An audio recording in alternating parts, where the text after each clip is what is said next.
Now, from across the tri-states, this is KHQA Sports. Well, top of the evening, everybody, and welcome to Sports Final, the last such event of ordinary time because the regular season in all three states, believe it or not, has ended tonight. Yeah, hard to believe. Next week at this time, we'll be talking Illinois first-round playoff pairings, Missouri district action, and the race to the Dome in Iowa. But there was business that needed finishing tonight in all manner of venues, including a rare high school title at Hanson Field. How about this for a game of the week, Macomb? Well, we've got the wrong tape up already, so let's come back, and we'll come back to that in a second. Apparently something has snuck in there, so we will come back to the Q&D highlights against Macomb in just a matter of seconds. We will tell you who your qualifier is for the grill tonight, and I know this is going to seem an awful lot like, well, nepotism of some sort, but Dave Bartlett, the athletic director at Macomb. Hey, it's a fair drawing. We put it in. We'll return to those highlights in just a matter of seconds. Let's take a look at the scoreboard if we could. Actually, let's take you on out to this game. Ross? Monmouth Roseville and Illini West, all eyes on the Titans junior tailback Martell Hunter. But the Chargers would make him work early on. That's Alec McCarty with the throw down there on the talented halfback. Later on, though, Illini West went to Ben Giddings all night. He chews up yards there for a first down. He would finish with 2 touchdowns on the night. Monmouth Roseville, though, forced a punt on that drive. But later, the Titans would fumble, and here come the Chargers.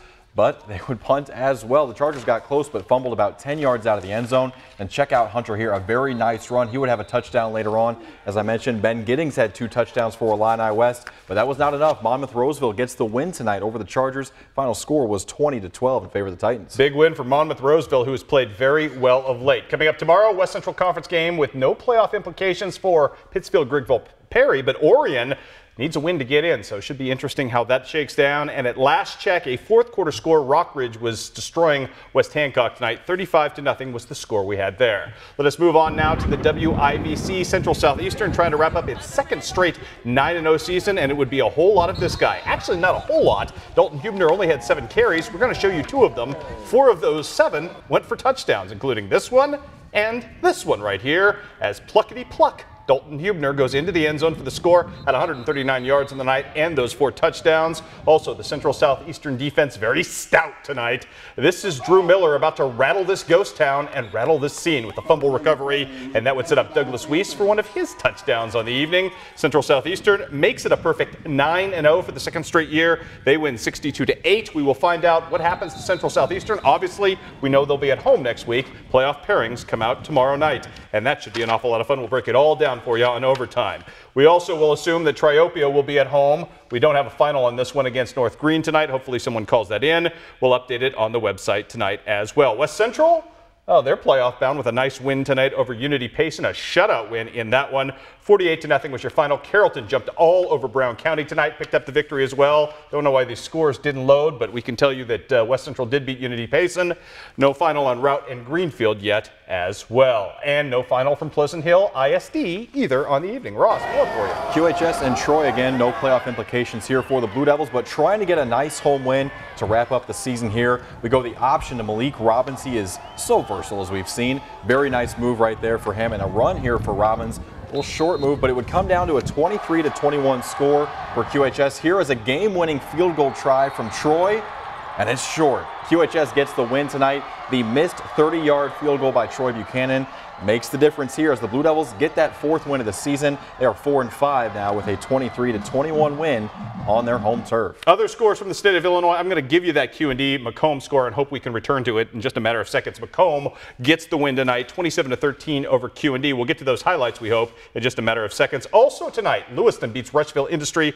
14-12 was your final there. We have got Beardstown finishing off at 8-1 on the season. The Tigers will be home next Saturday or Friday to host a first-round playoff game for the second straight season. They beat North Fulton 36-0. Aaron Elmore's team continues to cruise along nicely. Elmwood Brimfield undefeated on the season, 9-0 beats Bushnell Prairie City Avon. Final count in that game was 59-0. Ross. We'll go ahead and pick it up with Clark County and Brookfield. Well, the Indians just looking to keep rolling here tonight at home. Early on, we'll set it up with Lincoln Jones, a short touchdown scamper here, almost untouched into the end zone.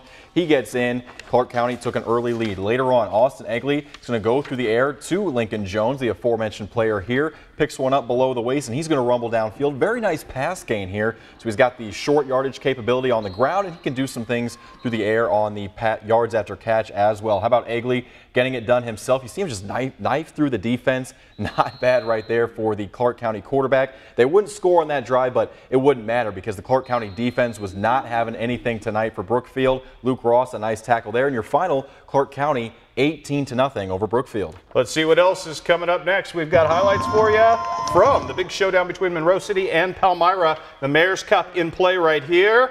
And early on, it would be Palmyra establishing the run with their quarterback, Brock Butler, who's going to get away from some people, make some things happen. Palmyra's defense dominated the half with sacks like this one from Casey Doyle and coming up right here from Will Funkenbush. Beautiful stuff right there. How about Dylan Parrish right here? Oh, this is fantastic. The big fella on his rumble. 90 yards. That's play of the week worthy. Dylan Parrish just getting it done. Motoring and motoring and motoring. That is a workman-like touchdown for Dylan. Good stuff from him. Monroe City trying to get back into this game. Tyler Heatherton trying to get his team back into the game with a nice run right here. He's had a pretty good season, although Monroe City has been winless, as you know. Too much Brock Butler and Palmyra in this game. How about the nifty move right there from Brock? Oh my goodness, Brock, that was almost Matrix-like right there. And then he's going to break off a long one here. All Palmyra all the time in this one. A 40-yard run right there makes the difference in the ball game, which was actually never close. Palmyra, big win tonight. 42-6 was your final. Now let's check those Q&D Macomb highlights if we can. Apparently not. We're not going to do that. We're going to check the rest of the Missouri scores. Highland, a winner over Louisiana, 41-6, who was your final there on the night in Clarence Cannon Conference play. Also, Centralia wins the chair game over Macon, 20-7 was your final. Centralia just cruising its way in after two straight wins after that loss to Clark County. Also, we've got more for you tonight. Some scores to pass along as well. Highland beats up on Louisiana. That's 3 wins in 4 games for the Cougars, who finished very strong headed into districts. Nice going there for Kenny Grubb's crew. Also on the docket tonight, some scores as well to pass along from the Tri-Rivers Conference. Knox County, as you saw last night from the highlights we had, jumps all over North Shelby. 60-8 was your final there. Let's try those highlights one more time. Here we go. Game of the week tonight from Macomb. A little rain delayed, but worth waiting for, especially if you're Nick Sievers, who's going to snuff out Q&D's attempts to rebound from the worst loss in program history, at least under Bill Cannell at that point. More defense coming from the Bombers in this one. Tanner Wetzel making the nice stop right there. No scoring in the first quarter. Second quarter it becomes Rocky Top time. Jared Rockhold working his way to the outside. This drive all about Jared Rockhold, who had a big first half, 77 yards in the first half, 3 big carries, including this, the longest of them on 3rd and long, picking it all the way up and crossing his way back into the end zone. That would set up Jared Rockhold for a 3-yard touchdown. Also had a 42-yard later in this ball game to help change things up just a bit. Meanwhile, Quincy Notre Dame trying to come back in this game. Nick Wyman had this big long run. He's going to be stopped short of the end zone, but it does set up a Chad Thompson touchdown. Wyman also had a shot put pass touchdown as well, but to no avail. The Macomb Bombers, they get some revenge. They get their first win over Q&D since 2003. Nice win for the Bombers, who rebound from a loss last week. They pick up the win. 27-13 was your final in that ball game. On to the scoreboard now. What else have we for you? Big one coming up tomorrow. Highlights on overtime is Hannibal and Helias throw down at Pete Atkins Stadium, and that should be an awful lot of fun. Again, big highlights coming up for you tomorrow night on overtime. Let us talk some more football tonight. Paris, a loser to Salisbury, although big play late in the ball game from Zane Vaughn, who had a 78-yard fumble return of a botched lateral by Salisbury. So nice effort there from Paris at the end. Keokuk and Fort Madison now. It was second quarter, 12-6, Bloodhounds on top. Here's Cruz Fedler going in on the keeper. That was a 4th and goal. They had to have it there, and Fedler gets it done. 20-6 Fort Madison at that point. But Keokuk would answer very quickly. Here's Trevor Roth, 52 yards, and guess what? He had 5 touchdowns tonight at least. That was late in the 4th quarter. We got that update. He scores from 52 yards out there. 20-13 Chiefs trail at that point. Later on, well, not long after, Darian Sanders goes up and gets this pick. Q&D would erase that 14-point deficit in a matter of 4 minutes. Roth would score another one here. Again, he had close to 300 yards as Keokuk at last check led 62-39 late in the 4th. Let's do some state semifinal softball. The news not good, although Eagle Nation in full effect this morning. Tough start in this game for Rachel Poston. Hey, by the way, isn't that how Dom DeLuise got his start for Cannonball Run? That young man looks a little bit like him. First inning. Not very good in this one for Knox County. 4 runs pushed across. Rachel Poston struggling just a bit. The one highlight in this game, Mackenzie Husted with a solo home run, but that was about it. Knox County loses the semifinal. Final count in that one was 9-2. And then in the third place game, things didn't go any better. They lose to King City by the final count of 5-1. Great year, though, for Knox County, who finishes 4th. How about Palmyra, defending state champs, taking on Pleasant Hope, the team they beat along the way last year to a championship. Top of the first, great start for Palmyra on the pass ball. 1 run comes home to score in Kelsey Martin. Kmart home, and then the ball misplayed again, and there's LVN, Lex Van Nostren, getting in. 2-0 jump, but however, Pleasant Hope came with the bats in this ball game.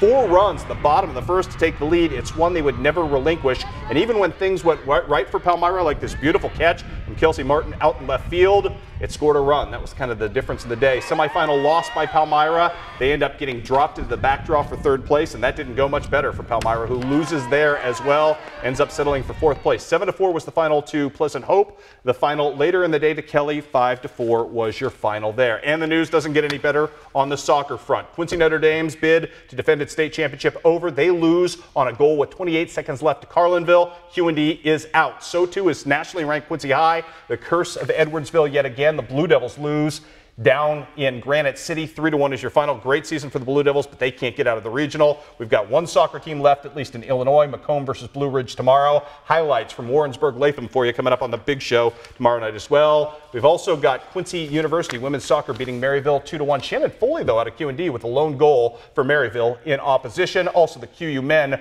winners over Maryville. 4-0 was your final there. Ross? And finally, Luke Guthrie on the web.com tour makes the cut. He birdies number 18. He has that +2 overall, 8 strokes behind the leader going into the weekend. And the Cardinals just fell in Game 5 of the NLCS. 5-0. They are headed back to San Francisco. And we are headed to a huge day of overtime. Join us here tomorrow starting at 10:30. We'll break down playoff pairings, all kinds of college football, soccer as promised, and Hannibal Helias. We'll see you then.